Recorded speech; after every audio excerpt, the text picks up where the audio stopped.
Hello guys, welcome back to my YouTube channel. I hope आप सभी बहुत अच्छे होंगे एंड अपना ध्यान बहुत अच्छे से रख रहे होंगे। और कैसा गया आप लोगों का पेपर, जिन जिन एस्पिरेंट्स ने इस बार अपना 2024 वाला अटेम्प्ट दिया। कैसा रहा आप लोगों का पेपर? एंड पेपर आप लोगों के हिसाब से कैसा था? लाइक इजी था, मॉडरेट था और टफ था, कैसे था? एंड सी सैट के बारे में आप लोगों का क्या कहना है? कैसा हुआ आप लोगों का पेपर? कैसा एक्सपीरियंस रहा? जिन लोगों ने फर्स्ट अटेम्प्ट दिया उनका कैसा एक्सपीरियंस रहा? अगर वो चीज़ आप शेयर कर सकते हैं तो प्लीज़ मेरे कमेंट सेक्शन में शेयर करिएगा। इस टॉपिक पे मैं आज अपना ये नया ब्लॉग बनाने जा रही हूँ।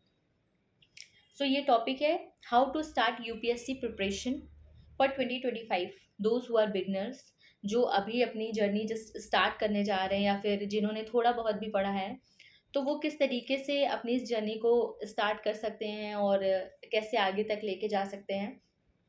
क्योंकि बिगनर्स के पास लॉट्स ऑफ डाउट होते हैं। जैसे जब अपनी ये प्रिपरेशन स्टार्ट करने का सोचा था, तो मुझे भी कुछ नहीं पता था। मेरे भी मन में बहुत सारे से डाउट्स थे। एग्जाम पैटर्न क्या होते हैं एंड एक साल का क्या ये मैं अपना स्टडी प्लान ऐसा बनाऊं जो ये क्रैक कर सकूं, या फिर लॉट्स ऑफ मतलब वही मन करता है ना कि डिटेल स्ट्रैटेजी जानने वगैरह का कि कैसे कैसे प्रिपरेशन को स्टार्ट करूं कि ज़्यादा हेल्पफुल होंगी ये सारे डाउट्स, जो कि मैं भी जब बिगनर्स थी तो मेरे भी दिमाग में ये सारे डाउट्स थे। एंड मैं भी यही कोशिश करूँगी कि जितने भी डाउट्स हैं आज मैं उन सबको क्लियर कर सकूं। जैसे कि पहला डाउट तो यही आता है कि इस एग्ज़ाम का पैटर्न क्या है। एंड एग्ज़ाम के पैटर्न के साथ साथ बहुत लोगों का ये भी डाउट रहता है कि इस जर्नी में, लाइक इस प्रिपरेशन में हमें कोचिंग की नीड होती है या नहीं। सबसे बड़ा बहुत फ्रिक्वेंटली ये क्वेश्चन पूछे जाने वाला है कि हमें कोचिंग करनी चाहिए कि सेल्फ स्टडी करनी चाहिए, या फिर अगर हमें कोचिंग करनी चाहिए तो किन सब्जेक्ट्स की करनी चाहिए या फिर किस तरीके से करनी चाहिए, ऑनलाइन करें ऑफलाइन करें। फ्रिक्वेंटली डाउट रहता है कि हमें कोचिंग करना चाहिए या नहीं करना चाहिए तो ऑफलाइन करना चाहिए, ऑनलाइन करना चाहिए, कैसे करके। एंड एंड सबसे ज़्यादा बड़ा डाउट तो रहता है इस एग्ज़ाम का पैटर्न क्या है। एंड हमें दिल्ली आके करना चाहिए। सबसे major and second most major doubt ये रहता है कि हमें ज़रूरी है कि हम दिल्ली आके ही इस प्रिपरेशन को करें या फिर हम अपने घर से करें।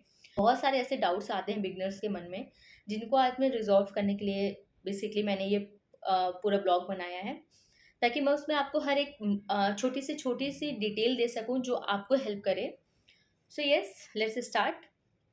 पहले तो हम अपना ये एग्ज़ाम पैटर्न समझते हैं कि इसका एग्ज़ाम बेसिकली किस किस लाइक कैसे कैसे डिवाइड है ये। तो जैसे कि हमारा जो पहला डाउट है वो एग्ज़ाम पैटर्न को लेके है। तो बेसिकली ये हमारा 3 पार्ट्स में डिवाइड होता है यूपीएससी का पेपर। पहला आपका प्रीलिम्स, सेकंड है आपका mains and third last interview है हमारा। पहला प्रीलिम्स में हमारे 2 पेपर होते हैं, एक जीएस का होता है और एक दूसरा सीसैट का होता है। एंड हमारे मेंस में 9 पेपर होते हैं, जो कि 2 क्वालिफाइंग फाइनल कॉल इंटरव्यू होता है हमारा। And this is the format, ये ऐसा फॉर्मेट है एग्ज़ाम का। ओके। एंड सब्जेक्ट वगैरह तो आपको पता ही है, मेजर सब्जेक्ट ज्योग्राफी, हिस्ट्री वगैरह ये सारे हमारे GS1 प्रीलिम्स में होते हैं। History, geography, polity, economics, environment, current affair most important. Yes. And ऐसे ही आप पहले सिलेबस वगैरह भी एनालिसिस कर लें, सिलेबस वगैरह भी एक बार देख लें। एंड सेकंड डाउट बहुत सी ज़्यादा आता है, एक्सपीरियंस के डाउट आते हैं कि हमें कोचिंग करनी चाहिए या नहीं कोचिंग करनी चाहिए, कोचिंग इज़ मैंडेटरी और नॉट।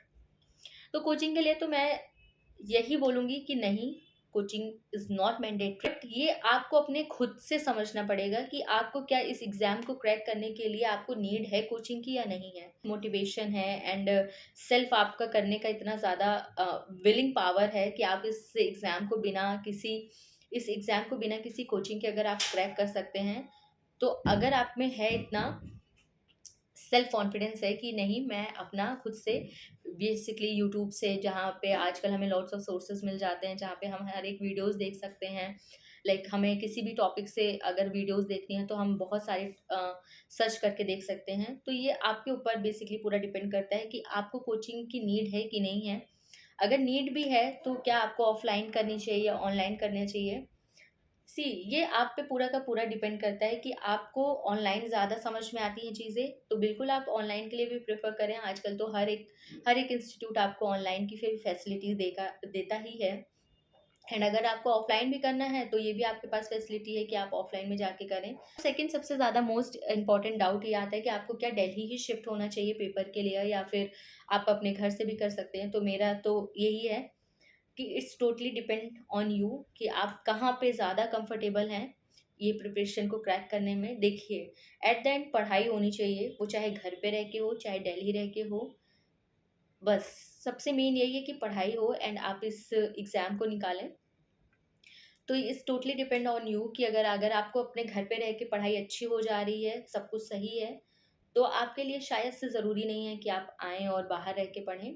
अगर नहीं, अगर कोई दिक्कत आती है, लाइक आप नहीं घर पे पढ़ पा रहे हो, आपकी प्रॉपर पढ़ाई नहीं हो पाती, देन आप शिफ्ट कर जाओ, दिल्ली शिफ्ट कर जाओ, या फिर मतलब यहाँ पे दिल्ली शिफ्ट कर जाओ, यहाँ पे आप रह के आराम से पढ़ सकते हो, लाइब्रेरी वगैरह जॉइन कर सकते हो, या फिर जहाँ आपकी पढ़ाई हो सके। एट द एंड आपको करनी अच्छे से पढ़ाई है, तो आपकी जहाँ अच्छे से पढ़ाई हो सके आप वहीं पे शिफ्ट हो जाओ और अच्छे से अपनी पढ़ाई करो।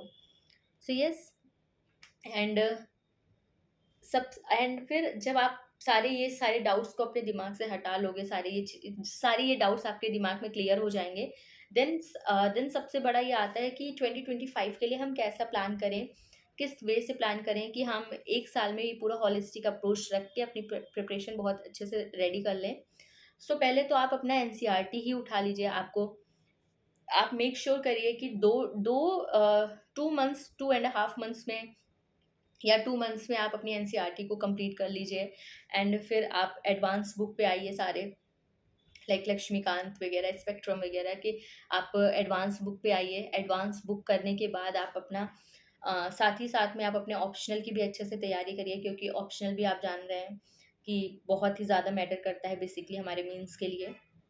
ऑप्शनल है आपका 2 पेपर होते हैं आपके ऑप्शनल में, तो वो आप प्रॉपर तैयारी करें उसकी भी।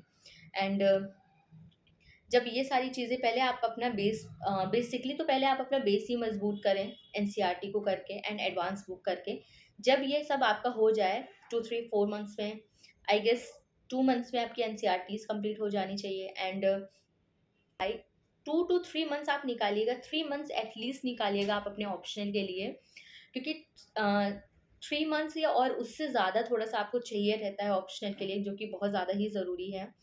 तो वो आप करें। एंड जब आप एनसीईआरटी वगैरह थोड़ा पढ़ते जाएँ, तो आप सी साइड भी थोड़ा उन्हीं के साथ-साथ में ही देखते जाएँ, क्योंकि वो भी बहुत ज़्यादा ज़रूरी है।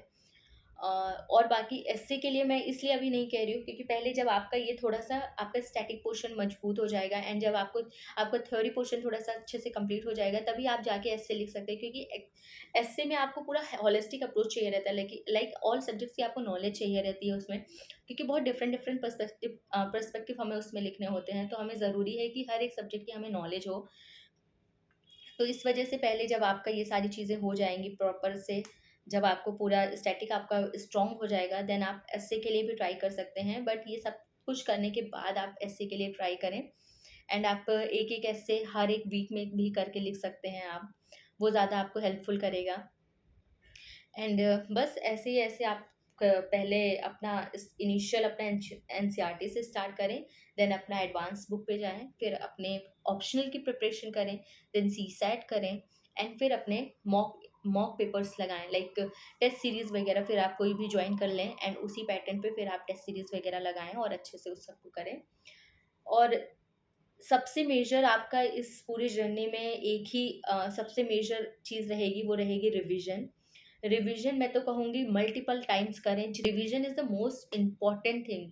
लाइक ये रही एक छोटी सी वीडियो इस पूरी चीज़ों पे। आई होप आपको ये चीज़ें हेल्प करें, एंड हेल्प करें तो like share subscribe and comment. Thank you guys so much.